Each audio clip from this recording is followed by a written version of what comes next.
Hi everyone, this is Dan, and I want to start today's session with a quick story. A few years back, I was giving a talk at the Bank of England. It was called Get Into What Matters Most.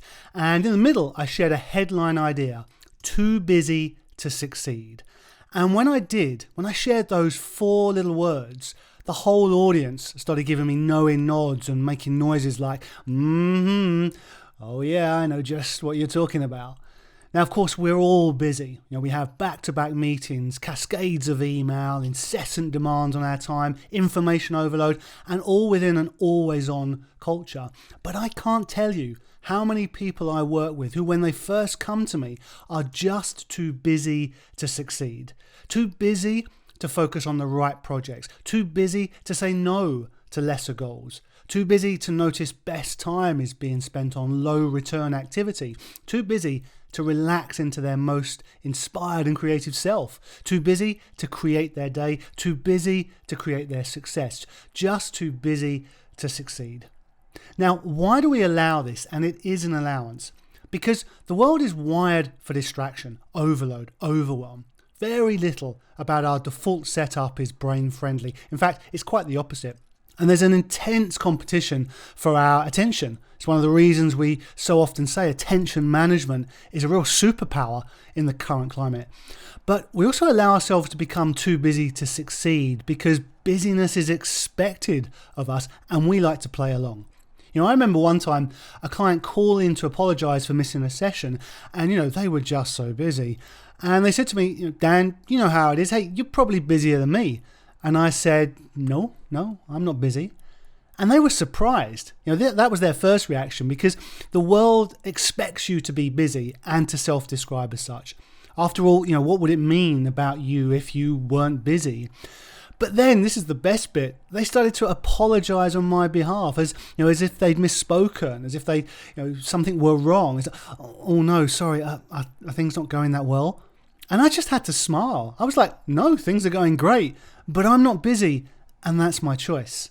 And that was an eye-opening moment for my client because they, like the majority of the world, associate busyness with success. And now they were faced with a brand new idea, success whilst not being busy.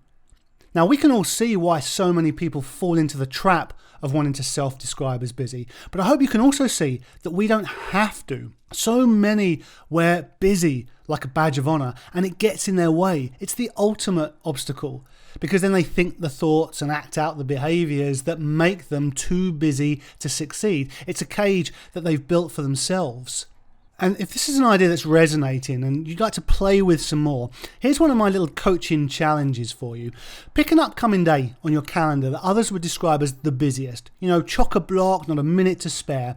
And I challenge you to change, nothing about your calendar, commitments and appointments, but to make a change on the inside and move through your day gracefully and with free-flowing energy, not once self-describing as busy. There's your challenge. Take it into the week ahead. See what that mindset shift does for your focus, your performance, and your stress levels.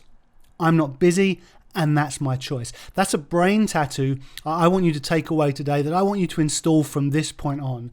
Because busyness is a choice. Busyness is always a choice. And more than that, busyness is laziness. Too lazy to create my day, too lazy to rise above the circumstances and the challenges, too lazy to get focused and strategic. And we might even say busyness is fear. It's lying low, playing small, and it's me keeping myself from the work that will really move me forward. Now, there's one more important perspective shift I want to share with you today. Too busy to succeed is not a time management issue. It's just not. It's a question of boldness. And just take a moment to take in the truth of that thought. Think of a time when you've been too busy to succeed. It wouldn't have mattered which time management system you adopted. It wouldn't have worked until you made a shift in the levels of boldness that you brought to your day. And then any time management system would have worked. Now, this idea that it's not a time management issue, it's an important realization because without it, you're hunting for new and improved time management systems when the solution is simply to dial up the boldness. And if we need just one more reminder for the power of boldness, spend some time with Goethe's famous quote, "Whatever you can do or dream you can, begin it. Boldness has genius, power, and magic in it. Begin it now. Okay, so my final coaching prompt for you today. What do you want to do with this learning? There will always be more things to do than time in which to do them. All you can do is be happy with the choices you make on where you place your time, energy, and attention. You have major projects you want to run, key goals that you want to achieve. I invite you to choose those, to choose boldness over expectation and time management, and to choose success over being busy. I'm not busy, and that's my choice. I hope today has given you some fresh perspective and generated some new choices to carry into your days and your weeks, into your goals and your projects.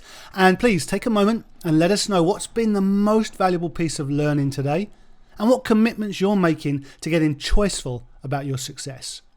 My name's Dan Beverley, and I look forward to seeing you in another session very soon.